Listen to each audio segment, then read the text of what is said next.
the 7th of June. Right, now let's jump to the news events. Today I'd like to talk about the prelude to Bitcoin bullish movements. So the halving has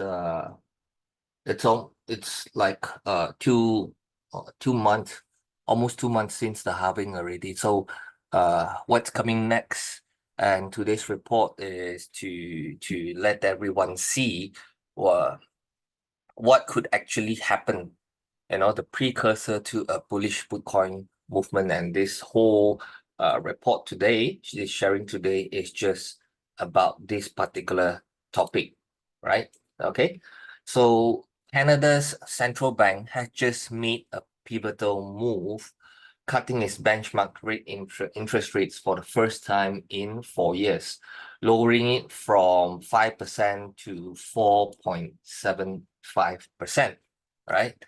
And not only that, the ECB this morning has also followed suit.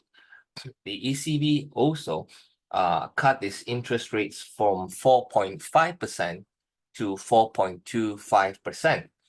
Now, for Canada, the bank governor, Tiff Macklem, highlighted the progress in combating inflation, stating, "We have come a long way in the fight against inflation, and our confidence that inflation will continue to move closer to the 2% target has increased over recent months." And this was the main reason why they do that. So this decision positions Canada as the first G7 country to ease its inflation fighting stance post-pandemic, potentially signaling a shift that other central banks might soon follow. And like I mentioned just now, we have the ECB doing the same thing.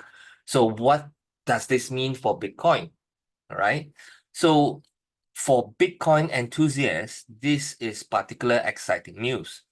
As a risk asset, Bitcoin has historically thrived when borrowing costs are low and the fiat money supply expands. Now, these are the two key points right over here. Borrowing costs are low, okay, and fiat money supply expands.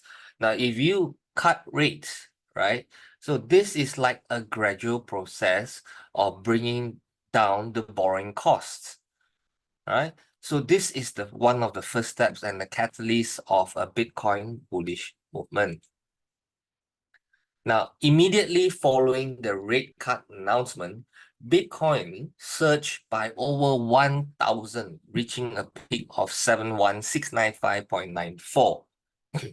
Now, the same price action is also seen where this morning we at about roughly about 8:15, right?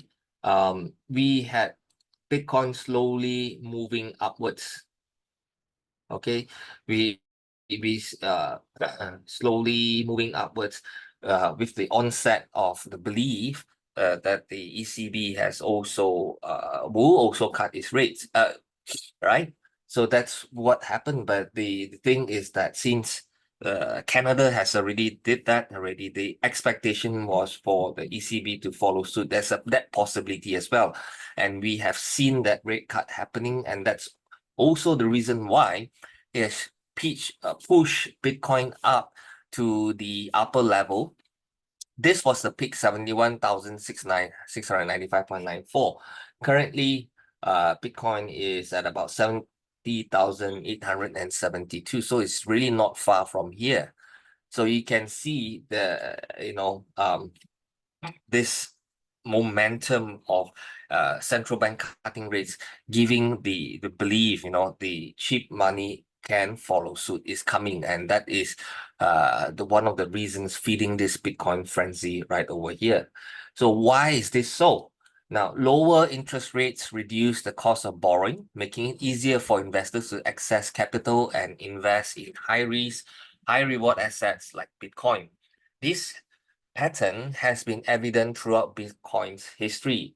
Now, for instance, between year 2010 and 2013, Bitcoin's value skyrocketed from less than $1 to over $1,000, right? Coinciding with a period of globally low interest rates following the 2008 financial crisis. Now, similarly, the 2017 bull run saw Bitcoin nearing 20,000 during a time of relative low global interest rates, right? Now, furthermore, the US economy's reliance on an increasing money supply to fund debt and growth plays a crucial role. Now, how do they do this increased money supply? Via quantitative easing, okay? And as the money supply grows, market liquidity improves, driving investors to seek higher returns in alternative assets like Bitcoin. Now, not only that, the institutional investors, including hedge funds, corporations, and asset managers, benefit from this increased liquidity, enabling substantial investments in Bitcoin as they begin to view it as a viable asset class. Now, this trend underscores the potential for significant capital inflows into Bitcoin, bolstering its growth and in a low interest rate environment. The past few days, we have seen positive inflow into Bitcoin already to the tune of $500 million per day. And this goes to show that this institutional investors are really, really interested in this particular Bitcoin ETFs. Now, how long will this last? We don't know. But definitely in terms of interest, the Bitcoin ETF has blown all other ETFs that has ever listed in the last 3 years. The Bitcoin ETF is really gaining a lot of momentum, much more than the rest of the other ETFs. Now, as central banks like Canada begin to ease their monetary policies, the stage is set for a new wave of investments in high potential assets like Bitcoin. The correlation between low interest rates and Bitcoin's historical performance suggests a bullish outlook for the cryptocurrency. Now, so with increased liquidity and access to capital, both individuals and institutional investors are poised to drive Bitcoin to new heights. I believe that's going to happen.